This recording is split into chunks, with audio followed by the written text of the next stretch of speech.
முதலமைச்சர் அமெரிக்கா பயணம் மேற்கொள்ள உள்ள நிலையில் தொழில்துறை அமைச்சர் TRB ராஜா இம்மாத இறுதியில் அமெரிக்கா பயணம் மேற்கொள்கிறார். தொழில் முதலீடுகளை ஈர்ப்பதற்காக முதலமைச்சர் மு.க.ஸ்டாலின் விரைவில் அமெரிக்கா செல்ல உள்ளார். அதன்படி வருகின்ற ஆகஸ்ட் மாதம் முதலமைச்சர் அமெரிக்கா செல்ல திட்டமிட்டுள்ளதாக தகவல்கள் வெளியாகியுள்ளன. இந்த நிலையில் முதலமைச்சரின் பயணத்திற்கு முன்னதாக தொழில்துறை அமைச்சர் TRB ராஜா அமெரிக்கா செல்லவிருப்பதாக கூறப்படுகிறது. அங்கு சென்று பணிகளை மேற்கொள்வதோடு பல்வேறு தொழில் நிறுவனங்களை சார்ந்த அதிகாரிகளை TRB ராஜா சந்திக்கவும் திட்டமிடப்பட்டுள்ளது. அமைச்சருடன் தொழில்துறை அதிகாரிகளும் அமெரிக்கா செல்ல உள்ளனர். ஆகஸ்ட் மாதம் முதலமைச்சர் அமெரிக்கா சென்று கூகுள் நிறுவன தலைமை செயல் அதிகாரியையும் சந்திக்க திட்டமிட்டுள்ளதாக தகவல் வெளியாகியுள்ளது. முதலமைச்சரின் அமெரிக்கா பயணத்திற்கு பிறகு அமெரிக்காவின் முக்கிய நிறுவனங்கள் தமிழ்நாட்டில் முதலீடு செய்ய உள்ளதாகவும் கூறப்படுகிறது. கள்ளச்சாராயத்தை முற்றிலுமாக ஒழிக்கும் வகையில் கடுமையான தண்டனைகளை விதிப்பதற்கான சட்ட மசோதாவுக்கு ஆளுநர் ஒப்புதல் அளித்துள்ளார்.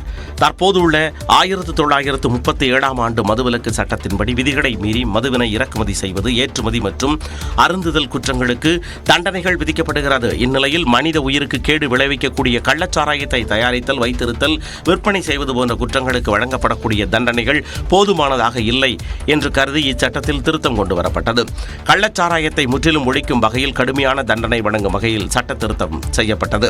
அதன்படி கள்ளச்சாராயம் விற்றால் ஆயுள் தண்டனையுடன் 10 லட்சம் ரூபாய் அபராதம் விதிக்கும் வகையிலான சட்ட திருத்த மசோதா கடந்த மாதம் நடைபெற்ற சட்டப்பேரவை கூட்டத்தொடரில் தாக்கல் செய்யப்பட்டது. பின்னர் பேரவையில் நிறைவேற்றப்பட்ட இந்த மசோதா தொடர்ந்து ஆளுநரின் ஒப்புதலுக்காக அனுப்பி வைக்கப்பட்டது. இந்நிலையில் இந்த மசோதாவுக்கு ஆளுநர் RN ரவி ஒப்புதல் அளித்துள்ளார். அவசர நிலை அமல்படுத்தப்பட்ட ஜூன் 25ஆம் தேதி அரசியல் சாசன படுகொலை தினமாக அனுசரிக்கப்படும் என உள்துறை அமைச்சர் அமித்ஷா தெரிவித்துள்ளார். இந்தியாவில் 1975ஆம் ஆண்டு ஜூன் 25ஆம் தேதி இந்திரா காந்தி பிரதமராக இருந்தபோது அவசர நிலை பிரகடனப்படுத்தப்பட்டது. இதுகுறித்து எக்ஸ் தளத்தில் பதிவிட்டுள்ள அமித்ஷா, ஜூன் 25ஆம் தேதியை ஒவ்வொரு ஆண்டும் அரசியல் சாசன படுகொலை தினமாக கடைபிடிக்கப்படும் என தெரிவித்துள்ளார்.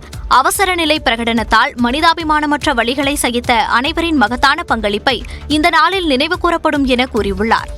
எந்த தவறும் செய்யாமல் லட்சக்கணக்கான மக்கள் கம்பிகளுக்கு பின்னால் தள்ளப்பட்டனர் என குறிப்பிட்டுள்ள அமித்ஷா, சர்வாதிகார மனநிலை வெளிப்பாடாக தேசத்தின் மீது அவசர நிலையை விதித்து இந்திரா காந்தி ஜனநாயகத்தின் ஆன்மாவை நெரித்ததாக விமர்சித்துள்ளார். அமித்ஷாவின் எக்ஸ் பக்கத்தை மேற்கோள் காட்டி குறிப்பிட்டுள்ள பிரதமர் மோடி, ஜூன் 25ஆம் தேதி என்ன நடந்தது என்பதை நினைவு கூறுவதாக இது அமையும் என குறிப்பிட்டுள்ளார். திமுக அரசுக்கு எதிராக ஒரு பதற்றத்தை ஏற்படுத்த வேண்டும் என்பதுதான் பாஜகவின் நோக்கம் என்று விடுதலை சிறுத்தைகள் கட்சியின் தலைவர் திருமாவளவன் குற்றம் சாட்டியிருக்கிறார். சென்னை தலைமைச் செயலகத்தில் முதலமைச்சர் மு.க.ஸ்டாலினை விடுதலை சிறுத்தைகள் கட்சியின் தலைவர் திருமாவளவன் சந்தித்து பேசினார்.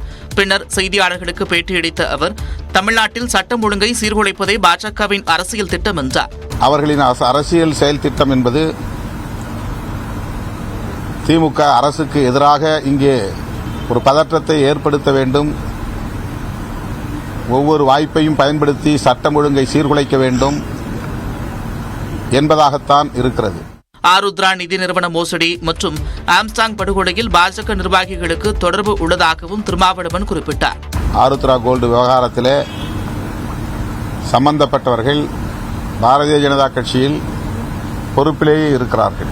ஆம்ஸ்டாங் படுகொலையில் பாஜக வலிந்து தலையிட்டு சிபிஐ விசாரணை கோருவது ஏன் எனவும் திருமாவளவன் கேள்வி எழுப்பினார். தமிழ்நாட்டிற்கு நாள்தோறும் 1 TMC காவிரி நீர் திறந்துவிட கர்நாடக அரசு திட்டவட்டமாக மறுப்பு தெரிவித்துள்ளது. காவிரி ஒழுங்காற்றுக் குழுவின் 99வது கூட்டம் அதன் தலைவர் வினித் குப்தா தலைமையில் டெல்லியில் வியாழக்கிழமை நடைபெற்றது. இந்த கூட்டத்தில் கடந்த ஆண்டு ஜூன் மாதம் முதல் தற்போது வரையில் காவிரியிலிருந்து 175 TMC தண்ணீரை கர்நாடக அரசு திறக்க வேண்டும் என்றும், ஆனால் வெறும் 79 TMC மட்டும்தான் திறக்கப்பட்டுள்ளதாக தமிழ்நாடு அரசு தரப்பில் தெரிவிக்கப்பட்டது. இதற்கு பதிலளித்த கர்நாடக அரசு அதிகாரிகள், மாநிலத்தில் தற்போதுதான் மழை பெய்து வருவதாகவும் அதனை அடிப்படையாக கொண்டுதான் நீர் திறக்க முடியும் என்றும் தெரிவித்தனர். இதனைத் தொடர்ந்து கர்நாடக அரசு தமிழ்நாட்டிற்கு ஜூலை 31ஆம் தேதி வரை நாள்தோறும் 1 TMC நீரை திறந்துவிட வேண்டும் என்று காவிரி ஒழுங்காற்றுக் குழுவின் தலைவர் வினித் குப்தா உத்தரவிட்டார்.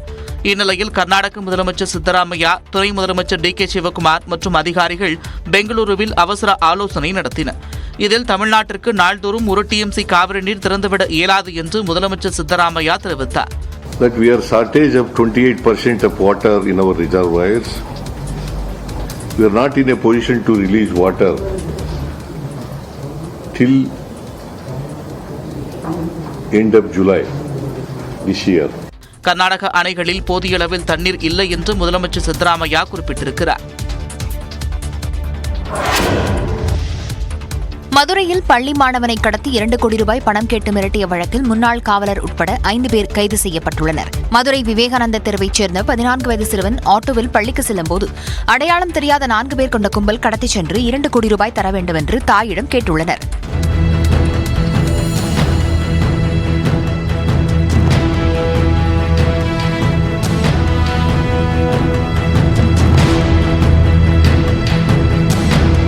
இந்த வழக்கில் சிறுவனின் தாய் புகார் அளித்த 3 மணி நேரத்தில் ஆட்டோ ஓட்டுநர் மற்றும் சிறுவனை காவல்துறையினர் மீட்டனர். இந்நிலையில் கடத்தலில் ஈடுபட்டதாக முன்னாள் காவலர் செந்தில்குமார், நெல்லையைச் சேர்ந்த அப்துல் காதர், சிவகிரியைச் சேர்ந்த வீரமணி, காளிராஜ், மதுரையைச் சேர்ந்த வழக்கறிஞர் மகாராஜன் உள்ளிட்ட 5 பேர் இதுவரை கைது செய்யப்பட்டுள்ளனர். வசதியான பின்புலம் உள்ள குழந்தைகளை கடத்தி பணம் சம்பாதிக்கும் நோக்கில் இதே கும்பல் சென்னையில் கடத்தல் சம்பவத்தில் ஈடுபட முயன்றதும் அம்பலமாகியுள்ளது. முன்னாள் முதலமைச்சர் கருணாநிதியின் பிறந்தநாள் நூற்றாண்டு நிறைவு விழாவையொட்டி 100 ரூபாய் நாணயத்தை மத்திய அரசு வெளியிட்டுள்ளது. 44 மில்லிமீட்டர் சுற்றளவு கொண்டதாகவும் 200 பக்கவாட்டு கோடுகள் இருக்கும் வகையிலும் வெள்ளி, தாமிரம், துத்தநாகம் உள்ளிட்ட 4 உலோகங்கள் கொண்டு இந்த நாணயம் உருவாக்கப்பட்டுள்ளது. 35 கிராம் எடை கொண்டதாகவும் இந்த நாணயம் தயாராகியுள்ளது. நாணயத்தின் முன்பக்கத்தில் அசோகத் தூணில் உள்ள சிங்கத்தின் முகங்களும் சத்யமேவ ஜெயதே என்ற வார்த்தைகள் நடுவிலும், முன்பகுதியில் இந்தியா என்று தேவநாகரி எழுத்திலும், இடது பக்கமும் இந்தியா என வலது பக்கத்தில் ஆங்கிலத்திலும் வார்த்தை இடம்பெறும். சிங்க உருவத்தின் கீழ் ரூபாய் சின்னமும் 100 என்ற எண்ணும் இருக்கும். நாணயத்தின் பின்பக்கத்தில் கருணாநிதியின் முகமும் அவரின் முகத்துக்கு கீழ் அவரின் கையொப்பமும் இருக்கும். கலைஞர் நூற்றாண்டு பிறந்தநாள் நினைவு நாணயம் என இடது பக்கம் ஹிந்தியிலும் வலது பக்கம் ஆங்கிலத்திலும் வார்த்தைகள் இடம்பெறும். நாணயத்தின் பின்பக்கத்தின் கீழ்ப்பகுதியில் 1924 முதல் 2024 என்ற எண்கள் இருக்கும் என்று அறிவிக்கப்பட்டுள்ளது. சட்டப்பேரவைத் தேர்தலில் நாம் தமிழர் கட்சியுடன் கூட்டணி அமைக்க வேண்டும் என அதிமுக தலைமைக்கு அரக்கோணம் பகுதி நிர்வாகிகள் வலியுறுத்தியதாக தகவல் வெளியாகியுள்ளது. நடந்து முடிந்த மக்களவைத் தேர்தல் முடிவுகள் குறித்தும் அதில் அதிமுக தோல்வியடைந்தது ஏன் என்பது குறித்தும் கட்சியின் பொதுச் செயலாளர் எடப்பாடி பழனிசாமி தலைமையில் சென்னை ராயப்பேட்டையில் உள்ள எம்ஜிஆர் மாளிகையில் 3வது நாளாக ஆய்வுக் கூட்டம் நடைபெற்றது. இதில் அரக்கோணம் மக்களவைத் தொகுதிக்கு உட்பட்ட நிர்வாகிகளுடன் ஆலோசனை நடத்தப்பட்டது. வேலூர், ராணிப்பேட்டை, அரக்கோணம் மாவட்டங்களைச் சேர்ந்த அதிமுக நிர்வாகிகள் கலந்து கொண்டனர். நாடாளுமன்ற தேர்தலில் வலுவான கூட்டணியின்மை, பிரதமர் வேட்பாளர் குறித்து அறிவிக்காதது உள்ளிட்ட காரணங்கள்தான் தேர்தல் தோல்விக்கு காரணம் என நிர்வாகிகள் அதிமுக தலைமையிடம் கூறியதாக தகவல் வெளியாகியுள்ளது. இதேபோல் வளர்ந்து வரும் கட்சியான நாம் தமிழர் கட்சியுடன் கூட்டணி அமைக்க வேண்டும் எனவும் நிர்வாகிகள் வலியுறுத்தியதாக சொல்லப்படுகிறது. அப்போது கூட்டணியை பொறுத்தவரை அதிமுக தலைமை பார்த்துக் கொள்ளும், அதை பற்றி கவலை கொள்ளாமல் களப்பணியாற்ற வேண்டும் என்று எடப்பாடி பழனிசாமி அறிவுறுத்தியதாக தகவல் வெளியாகியுள்ளது. வரும் சட்டமன்ற தேர்தலில் அதிமுக உறுதியான கூட்டணி அமைக்கும் என்றும், கடந்த 10 ஆண்டுகளில் அதிமுக ஆட்சியில் செய்த நலத்திட்டங்களை மக்களிடம் எடுத்துச் செல்ல வேண்டும் என்றும் எடப்பாடி பழனிசாமி அறிவுரை கூறியதாக தெரிகிறது. சசிகலா, முன்னாள் முதலமைச்சர் ஓ பன்னீர்செல்வம் உள்ளிட்டோருக்கு எந்த காலத்திலும் அதிமுகவில் இடமில்லை என்று அக்கட்சியின் பொதுச் செயலாளர் எடப்பாடி பழனிசாமி பேசியதாக தகவல் வெளியாகியுள்ளது. மக்களவைத் தேர்தல் தோல்வி குறித்து சென்னை ராயப்பேட்டையில் அதிமுக பொதுச் செயலாளர் எடப்பாடி பழனிசாமி தலைமையில் 3வது நாள் கலந்தாய்வுக் கூட்டம் நடைபெற்றது. இதில் தஞ்சை நாடாளுமன்ற தொகுதி நிர்வாகிகளுடன் எடப்பாடி பழனிசாமி ஆலோசனை மேற்கொண்டார்.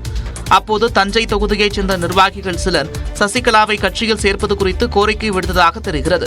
அதற்கு சசிகலா, டிடிவி தினகரன், ஓ பன்னீர்செல்வம், வைத்திலிங்கம் உள்ளிட்டோருக்கு எந்த காலத்திலும் அதிமுகவில் இடமில்லை என்று எடப்பாடி பழனிசாமி திட்டவட்டமாக கூறியதாக தகவல் வெளியாகியுள்ளது.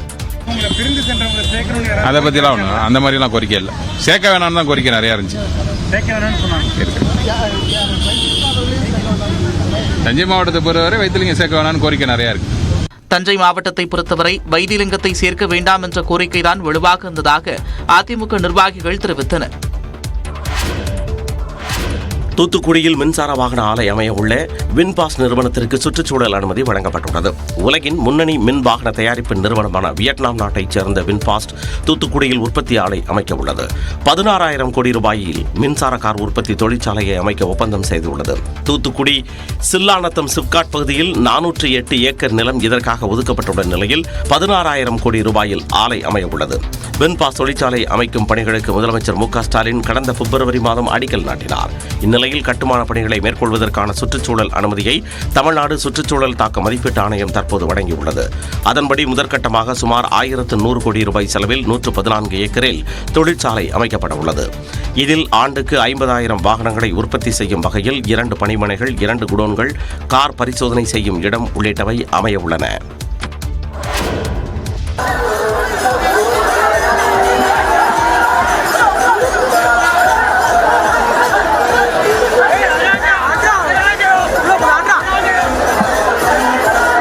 சிதம்பரம் நடராஜர் கோயில் ஆனி திருமஞ்சன திருவிழாவின் போது ஒரு கடைக்காரர் மற்றும் காவலர்கள் மீது தீட்சிதர்கள் தீப்பந்தத்தால் தாக்கம் ஏற்றதாக கூறப்படும் காட்சி இது.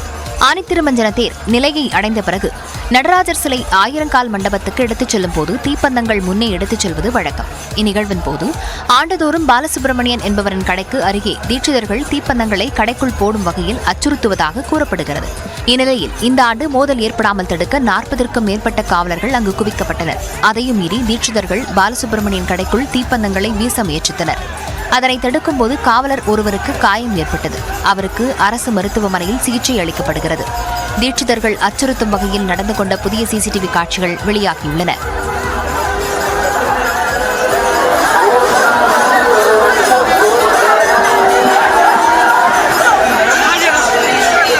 தீப்பந்தம் அசைந்து ஆடியபடியே எடுத்துச் செல்வது வழக்கமானது என்றும் பொய்யான தகவல்களை கோவில் எதிர்ப்பாளர்கள் பரப்புவதாகவும் தீட்சிதர்கள் விளக்கம் அளித்துள்ளனர்.